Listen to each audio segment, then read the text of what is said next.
중년이 되면 어느 순간부터 몸이 예전과 다르게 움직입니다.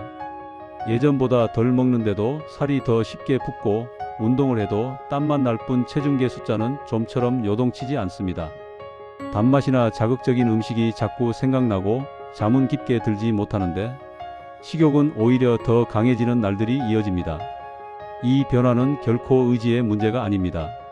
중년의 몸에서는 기초 대사량이 줄고 호르몬의 균형이 다시 조정되며 스트레스와 수면의 불규칙이 복합적으로 맞물립니다.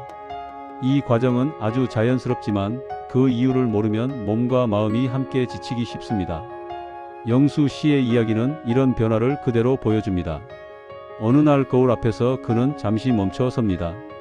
예전에 날렵했던 몸은 사라지고 배는 둥글게 앞으로 나와 있었으며 운동을 해도 반응이 느린 몸이 그 자리에 있었습니다. 그는 스스로가 게을러진 건 아닌지 의심했지만 사실 그의 몸속에서는 오랜 시간 누적된 변화들이 조용히 진행되고 있었습니다.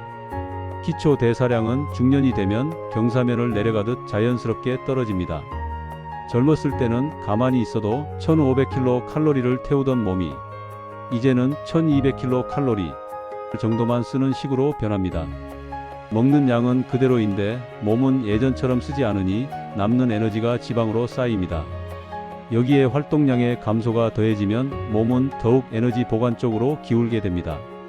이는 나태함과는 전혀 무관한 생물학적 적응입니다.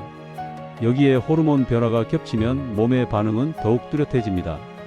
근육과 지방 분포를 결정하는 테스토스테론은 중년 이후 서서히 감소하여 근육량을 줄이고 지방을 폭부로 집중시킵니다.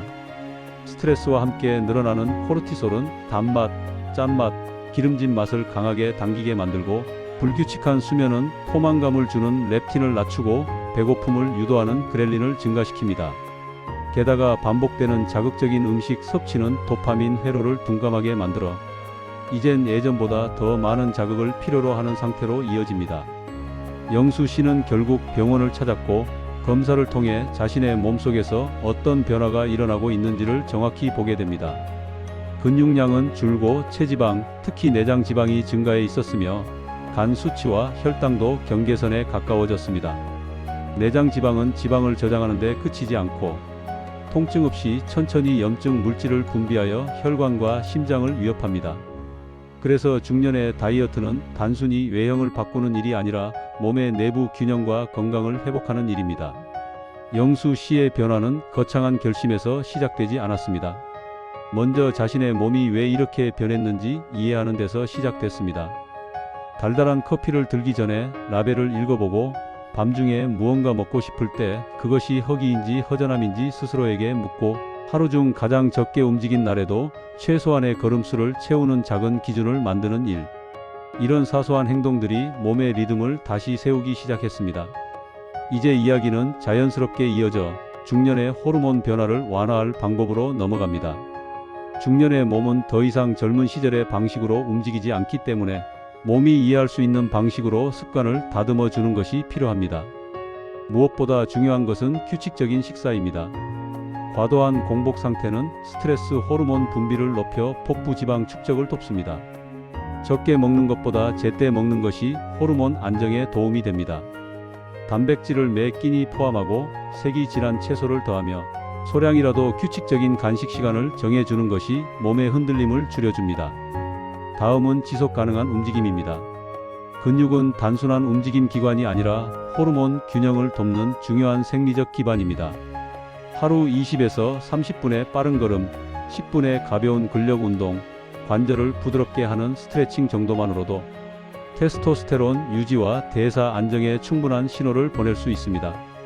중요한 것은 무리하지 않고 오래 이어갈 수 있는 움직임입니다.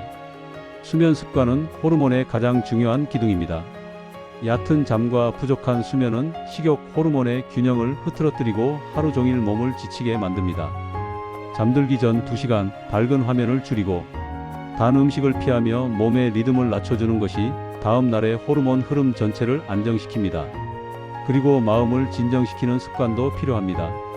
나이가 들수록 스트레스는 더 쉽게 몸에 영향을 미칩니다. 짧은 호흡, 잠들기 전에 고요한 시간, 걷는 동안 발바닥을 느끼는 작은 마음, 챙김이 코르티솔을 줄여주고 호르몬의 요동을 가라앉히는 데 큰 도움을 줍니다. 중년의 몸은 더 이상 젊음의 연장선이 아닙니다. 완전히 새로운 방식의 조절과 돌봄이 필요한 또 하나의 인생 단계입니다. 그러나 몸은 여전히 변화할 수 있고 균형을 되찾을 수 있으며 나이에 맞는 방식으로 건강해질 수 있습니다. 완벽하게 되돌리는 것이 목표가 아니라 흐트러진 흐름을 다시 안정시키는 것이 목표입니다. 그리고 이제 이 흐름을 실제 생활 속으로 가져오기 위해 가장 중요한 한 가지를 더 살펴보려 합니다. 바로 중년에게 맞는 식단 루틴입니다. 많은 분들이 중년엔 적게 먹어야 한다라고 생각하지만 실제로는 그보다 더 중요한 것이 있습니다. 몸이 필요로 하는 영양소는 충분히 채우면서도 호르몬의 균형을 흐트러뜨리지 않는 방식으로 음식을 선택하는 일입니다. 이 원리를 알면 억지로 참는 다이어트가 아니라 몸이 오히려 안정되고 편안해지는 식사법이 자연스럽게 만들어집니다. 중년의 식단에서 가장 먼저 고려해야 할 것은 혈당의 안정성입니다. 혈당이 급하게 오르면 인슐린이 과하게 분비되고 이는 지방 저장을 촉진하는 방향으로 작용합니다.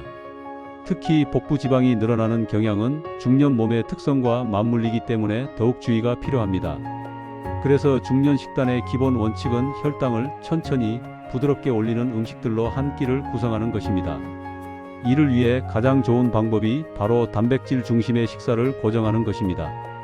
단백질은 혈당을 급격하게 올리지 않으며 포만감을 길게 유지시키고 근육을 유지하는 데 꼭 필요한 요소입니다. 테스토스테론 유지에도 도움이 되기 때문에 중년 이후에는 하루 3끼 모두에 단백질을 일정량 포함시키는 것이 좋습니다. 꼭 고기가 아니어도 됩니다. 달걀, 두부, 생선, 콩류 등 부담 없이 섭취할 수 있는 단백질 음식만으로도 충분히 균형을 잡을 수 있습니다. 여기에 색이 진한 채소를 더하는 것은 중년 식단의 또 다른 핵심입니다. 시금치, 브로콜리, 케일, 당근, 토마토처럼 색이 선명한 채소들은 항산화 물질이 풍부해 염증을 낮추는 데 도움이 됩니다. 내장 지방이 만들어내는 만성 염증을 줄이는데 이 채소들이 큰 역할을 합니다. 식사의 절반 가까이를 채소와 단백질로 채운다는 느낌으로 구성하면 혈당도 안정되고 포만감도 자연스럽게 유지됩니다. 또 하나 중요한 것은 탄수화물의 선택 방식입니다. 중년에는 탄수화물을 무조건 줄이는 것보다는 종류를 바꾸는 것이 더 효과적입니다. 흰 쌀밥, 흰빵, 국수처럼 빨리 소화되는 탄수화물은 혈당을 빠르게 올리기 때문에 살이 잘 붙습니다. 반대로 잡곡밥, 귀리, 고구마, 통밀빵처럼 섬유질이 많은 탄수화물은 혈당을 천천히 올리고 포만감을 오래 유지하도록 돕습니다. 같은 탄수화물이어도 몸의 반응은 완전히 다릅니다. 중년에게 특히 중요한 습관은 과도한 공복 시간을 만들지 않는 것입니다. 하루 12시간 이상의 공복은 코르티솔을 자극해 몸을 저장 모드로 전환시킵니다. 그래서 하루 한 끼만 먹고 버티는 방식은 중년 몸에는 오히려 독이 될 수 있습니다. 대신 하루 3끼는 규칙적으로 양은 조금씩 줄이되 구성은 단단하게 채우는 것이 호르몬 안정에 훨씬 도움이 됩니다. 그렇다면 실제로 하루 식단을 어떻게 구성하면 좋을까요? 아주 단순한 예를 들어보겠습니다. 아침은 부담 없이 먹되 반드시 단백질을 포함합니다. 달걀 하나, 두부 조각 하나, 혹은 요거트에 견과류를 더하는 정도로도 충분합니다. 점심은 탄수화물과 단백질을 균형 있게 구성하되 과식하지 않는 분량으로 낮추고 저녁은 단백질과 채소 중심으로 가볍게 가져가면 밤늦게 혈당이 출렁이는 일을 막을 수 있습니다. 여기에 필요하면 오후에 가벼운 간식을 한번 넣어 공복 스트레스를 낮추는 것도 좋은 방법입니다. 또 한 가지 기억해야 할 것은 음료의 선택입니다.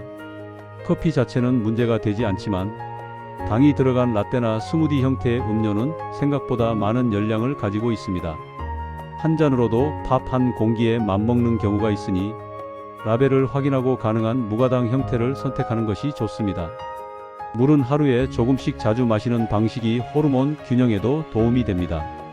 이처럼 중년 친화 식단의 핵심은 적게 먹기가 아니라 안정되게 먹기, 그리고 몸이 흔들리지 않도록 천천히 흡수되는 음식들로 리듬을 만들어주는 것입니다. 그렇게 하루하루를 쌓아가면 몸의 호르몬 흐름이 조금씩 가라앉고 기초 대사량이 서서히 회복되며 복부 지방도 과도하게 늘지 않는 방향으로 돌아서게 됩니다. 중년의 식사는 단순히 배를 채우는 일이 아니라 몸을 편안하게 하는 과정이며 몸의 균형을 되찾기 위한 가장 실질적인 치료 중 하나입니다. 오늘 이야기의 마지막 흐름은 이렇게 정리해 보려 합니다. 식사의 목적이 체중을 줄이는 데만 있는 것이 아니라 흐트러진 호르몬의 언어를 다시 읽고 그 음성에 맞춰 몸을 안정시키는 데 있다는 사실. 이 사실을 이해하는 순간 식단은 억지로 참아야 하는 부담에서 벗어나 나를 돌보는 방식으로 변하게 됩니다. 몸은 천천히 그러나 아주 성실하게 반응합니다. 자신에게 맞는 식사와 적당한 움직임, 안정된 수면과 감정의 균형이 만들어내는 변화는 시간이 지나며 분명한 힘을 드러냅니다. 중년의 몸은 여전히 회복할 수 있습니다. 그리고 그 회복의 문은 바로 이렇게 작은 루틴에서 열리기 시작합니다.